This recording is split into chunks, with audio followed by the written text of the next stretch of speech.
Salam alaikum wa rahmatullah. Mali kono ani Mali kokan. On a balma kebe nyon fait ras balaïra du l'homme tranquille depuis Paris. Billet mercredi le 29 mars 2023. En bas ni Mali on fait na une vidéo sur aka partager à nafaka bou. Ne balma ou amena ndado chornon jayi ani Adama Kante ka ko. Depuis Adama Kante wolola téléphone na masoro. Depuis Adama Kante tunani mwoka wariye. Jatiga be chorne kan akabu hakilima. Parce que chorne ba don ni Adama maye ale be se ka kololo soro. Parce que ouverture média de sababuya la ni moro ye danaya da Adama kan. Ouverture média de sababuya la ni moro chamantare ka wari di Adama ma. Journaliste manga fembe publicité ke. Ya famille voilà. Journaliste yana ka do ko la kanga nyanyini. Mais tellement que walko fabe nuna ya famille bala obe songa hali zonga publicité ke. A kofle ni malo ni Adama maye au kera sababu ye ni mɔgɔ minnu tɔgɔ ka wari di Adama ma olu laban bɛ plainte tigɛ o kama o tɛ ne ka wale so ni tile parce que aw de kosɔn o ye danaya da Adama kan i ma ye ne tɛ n da don publicité bɛɛ la sinon mɔgɔ min bɛ ne wele tile kɔnɔ nin bɛ n bolo a fɔ i ka direct la nin bɛ n bolo a publicité kɛ i ka vidéo la ne t'a kɛ parce que ni kɔlɔlɔ yera kɔfɛ ne bɛ se ka degun sɔrɔ ni ne kanubagaw tɔɲɔna a bɛ komi ne yɛrɛ tɔɲɔna ne tɛ n da don publicité la ni BDMSA tɛ ne tɛ publicité kɛ Facebook sanfɛ sinon mɔgɔ min bɛ ne wele a ka ca ni banasi ye mais BDMSA o ye l'état de o ye faso de n'a tiɲɛna olu bolo olu bɛ se k'a dilan ni mɔgɔw ka wari tiɲɛna olu bolo u bɛ se ka mɔgɔw ka wari lasegin mais Adama ni denmisɛnnin fitinin ka aw bila k'aw k'ale ka publicité kɛ ko mɔgɔw ka taa wari di ale ma ale bɛ baara kɛ ni mɔgɔw ka wari ye ni mago b'i ka wari la don min na wari segintɔ la k'ale bɛ caman fara kan k'a d'i ma mɔgɔ b'o kuma sugu f'u ye zon don i y'a faamuya b'a la a tigi tɛ se k'a kɛ c'est impossible banque dɔrɔn de bɛ se k'o kɛ Adama Tunde ni bi cɛ fa bɛ ɲini ka don cɔrɔn la parce que kɔlɔlɔ b'a kɔfɛ a bɛ anw ka constitution kɔnɔ zon dɛmɛbaga ye zon de dulɔ publicité kɛla mɔgɔ min bɛ dulɔ publicité kɛ i ni dulɔ minna bɛɛ ye kelen ye mɔgɔ min bɛ muso wele ka taa di wari cɛ ma i ni jɛnɛyakɛla bɛɛ ye kelen ye cɔrɔn a ye kɔlɔsi sama ni Adama ma ye aw bɛ se ka minɛ dɛ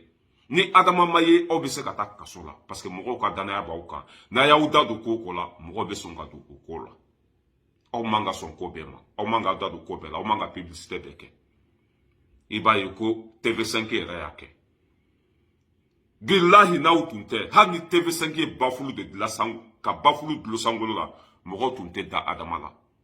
mais aw de kosɔn Adama dɔnna parce que aw bɛ kuma bamanankan de la maliyɛnw de bɛ c'est à dire que maliyɛnw de y'u ka wari ta ka taa d'a ma mɔgɔ mago tɛ TV5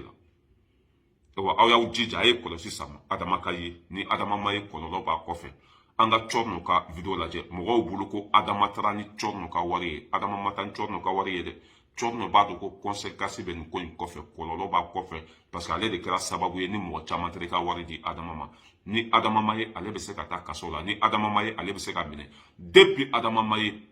a kɛra sababu ye ni mɔgɔ minnu tɔgɔ ka wari di Adama ma olu bɛ ka cɔrɔn wele so ni tile o de paniki bɛ yen o de jatigɛ bɛ yen an ka cɔrɔn ka vidéo lajɛ.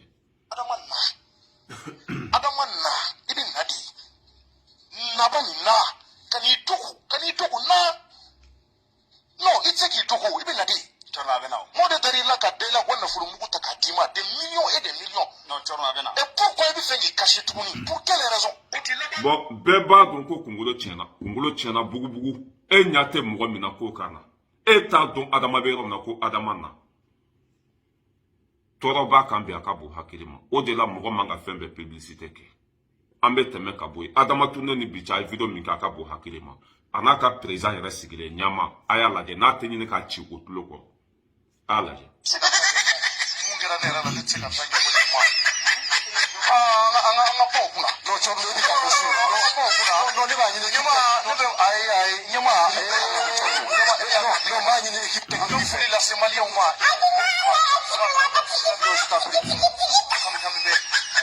Bon bɛɛ b'a dɔn nin t'a cogo ye ɲama bɛ ka kuma fɛ f'a bɛ ɲama bolo pousser ka bɔ yen ɲama bɛ fɛ ka hakili sigi a bɛ ka ɲama bolo nɔni ka bɔ yen a bɛ ka ɲama bolo pousser ka bɔ yen bɛɛ b'a dɔn nin tɛ cɔrɔn kɛ cogo ye hali ni cɔrɔn dimina a bɛ yɛlɛ hali ni cɔrɔn dimina a bɛ yɛlɛ mais cɔrɔn visage lajɛ c'est très bizarre o o b'a yira k'a fɔ cɔrɔnɔ b'a dɔn ko kɔlɔlɔ b'a kɔfɛ a b'an ka constitution kɔnɔ n'i ye mɔgɔ ka publicité kɛ ni kɔlɔlɔ yera a ko la i fana nɔ bɛ se ka minɛ o don jatigɛ bɛ cɔrɔnɔ kan an ka cɔrɔnɔ lajɛ a taara petini filmer ka sobaw yira a y'a lajɛ. C'est pour soutenir le jeune quand il y a Misika avec un sababu ka dusu do jeune yɔrɔ la a yɛrɛ bɔra ka ye dɛ quand il y a ta daminɛ ni dabakurunin kelen de ye ne hakili b'a la a bɛɛ kɛra ni cɔrɔnɔ ɲɛna 2000 10 000 francs CFA ka taa daba san k'a cɛsiri o nana de filɛ kɛ koba ye bi donc an bɛ ka don a ka résidence kɔnɔ Kanté bon n'i taara nin soba ninnu yira mɔgɔw la i bɛ mɔgɔw bila fili kɔnɔ i bɛ mɔgɔw wele ka taa Adama ma ko Kanté y'a daminɛ ni 2000 de ani daba kelen k'o de laban taara kɛ koba ye bon ne nin soba in filmé sa ka yira mɔgɔw la mɔgɔw b'a miiri ko miliyari de bɛ petini bolo mɔgɔw b'u ka wari ta ka taa d'a ma bilahi cɔrɔnɔ ninnu ye baara min kɛ hali Adama ma kɛ cɔrɔnɔ ninnu ye mɔgɔw bila fili kɔnɔ hali Adama yɛrɛ ma kɛ mɔgɔw ka nin bɛɛ ye grâce à ouverture média mɔgɔw ka danaya da Adama kan grâce à ouverture média ne y'a fɔ aw yan ko wari bɛɛ tɛ dun mɔgɔ tɛ publicité bɛɛ kɛ mɔgɔ t'i da don ko bɛɛ la i y'a faamuya wa hali muso dɔ fana tun bɛ ko a tun ma jinɛ walima fɛn jina mori o tun bɛ fɛ k'o fana ka publicité kɛ walasa mɔgɔw ka t'u ka wari ci o fana tɛgɛ kɔnɔ ouverture média a ye ji fara koli ji kan ni bitigi kɔnɔnaw tɛ ni bankiw tɛ ni sojɔlaba ninnu tɛ aw kana bɛɛ ka publicité kɛ nanbaratɔw de ka ca sinon aw b'aw yɛrɛ mako sa fu nin ye conseil ye k'a di aw ma ne min filɛ nin ye mɔgɔ min ka danaya bɛ ne kan mɔgɔ min bɛ tile ka ne wele ko n ka u ka publicité kɛ n ka vidéo la n tile kelen t'a kɛ parce que ni n ko k'u ka bo san u b'a san ni n k'u ka bo dun u b'a dun ka da mun kan u dalen bɛ n na u bɛ n fɛ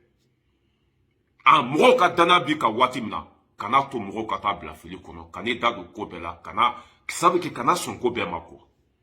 ouverture média cɔrɔnɔ b'a dɔn ko kɔlɔlɔ b'a kɔfɛ